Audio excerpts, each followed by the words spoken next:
Comme c'est dans leurs habitudes, après les pertes énormes infligées par les jeunes résistants patriotes dits Wazalendo, les rebelles du M23 soutenus toujours par les Rwandais viennent de massacrer les populations civiles dans les territoires de Rutshuru, précisément dans les groupements de Kisigari. Au total, 7 civils ont été tués par les M23 dans la nuit du lundi 9 à ce mardi 10 octobre 2023 dans cette zone sous contrôle des rebelles. Des victimes parmi lesquelles on compte les notables et chefs de village que les M23 accusent arbitrairement être au service des renseignements des jeunes patriotes Wazalendo. Une stratégie à laquelle le M23 est habitué car dans ce même territoire de Rutshuru, les rebelles avaient massacré sauvagement plus de 300 personnes à Kishiché et les enterré dans des fosses communes comme il y a de cela quelques mois. Après avoir connu de lourdes défaites, c'était toujours face à ces jeunes résistants patriotes.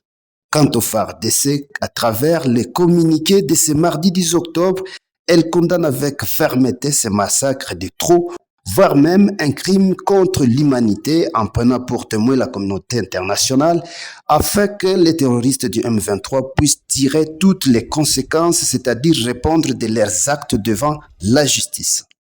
Pendant ce temps, pour ce qui est de la situation en ligne de front, ce mardi, il faut savoir que les jeunes résistants patriotes du Wazalendo contrôlent et consolident leur position conquise depuis le début de leur assaut sur les rebelles dans les Massissi et certaines d'autres dans les territoires de Rutshuru, y compris aussi Nyiragongo, et que les FARDC ont déjà été redéployés dans des zones conquises par les Wazalendo. Face à la puissance de fait et la détermination des Wazalendo de libérer toutes les zones occupées par l'ennemi, plusieurs colonnes des rebelles du M23 ont été filmées ce mardi 10 octobre dans le parc national de Virunga à Tongo, plus précisément à Rutshuru, en direction de Rushege. Corrigé sur le front, le M23 a, dans un communiqué de ce mardi également 10 octobre 2023, affité les allégations selon lesquelles les contingents burundais auraient distribué leur tenue militaire aux jeunes résistants patriotes dits Wazalendo. De faux fuyants selon les analystes indépendants car le mouvement est en train d'exposer sa nudité et sa faiblesse